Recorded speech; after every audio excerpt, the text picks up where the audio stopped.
According to Buddhism, it is not enough to approach medicine in a manner that simply eradicates the symptoms.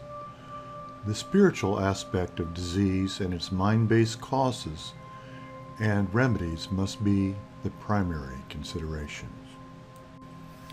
Western medicine typically approaches illness through physical symptoms. This approach tends to temporarily reduce the suffering and remove the symptoms for a period of time, but a lack of symptoms does not mean that the root cause has been identified and removed. Therefore, the complete elimination of disease has not occurred.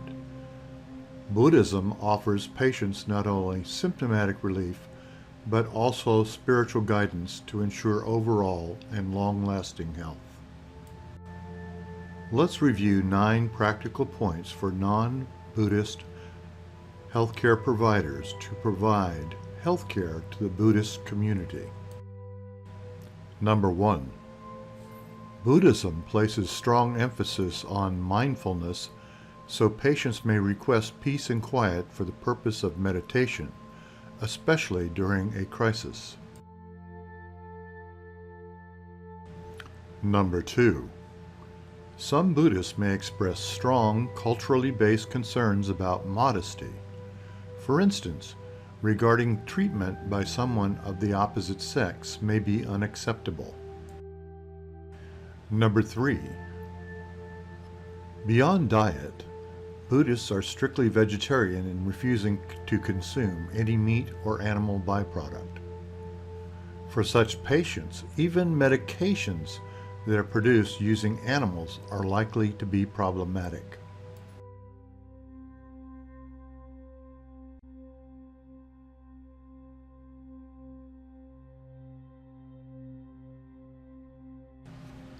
Number 4. The importance of mindful awareness of all of life's experiences may affect patients or their family member decisions about pain medications.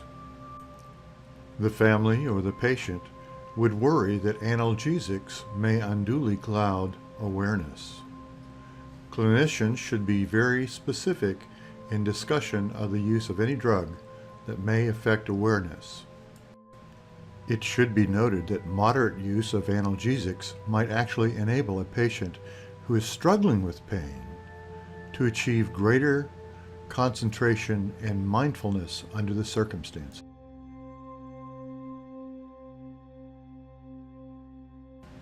Number 5. To improve the environment of the patient's room and to create better awareness, the patient or the family may request that there be incense or different types of decor to create an environment of meditation. The healthcare worker should be aware of the environment and work with the family to create a better environment for meditation, while not using incense or other things that may be harmful to the patient or surrounding patients. Number 6 concerns end-of-life care. Buddhists may be very concerned about safeguarding their awareness and consciousness.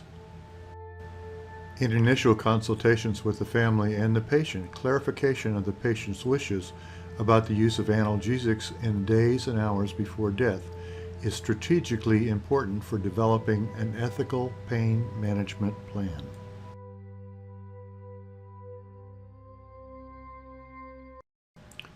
Number 7. As a patient approaches death, medical and nursing staff should minimize actions that might disturb higher concentration or meditation.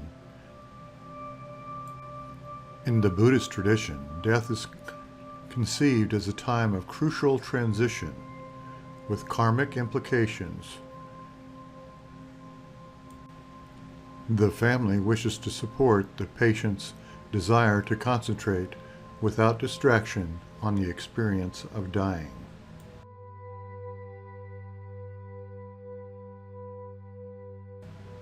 Point number 8. After the patient has died, staff should try to keep the body as still as possible and avoid jostling during transport. Buddhism teaches that the body is not immediately devoid of the person's spirit after death, so there is continued concern about disturbing the body. Such belief may also be an impediment to discussion of organ donation. The final point, number 9. Families may request that after a patient has died, the patient's body be kept available to them for a number of hours for the purpose of religious rites.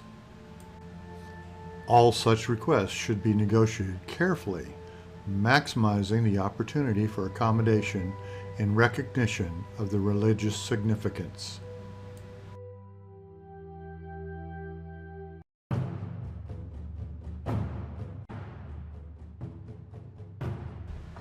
This is Mark Struthers for Medical Imaging Tutorials, saying thank you for your attention, and we look forward to providing you more information on cultural diversity in the hospital setting.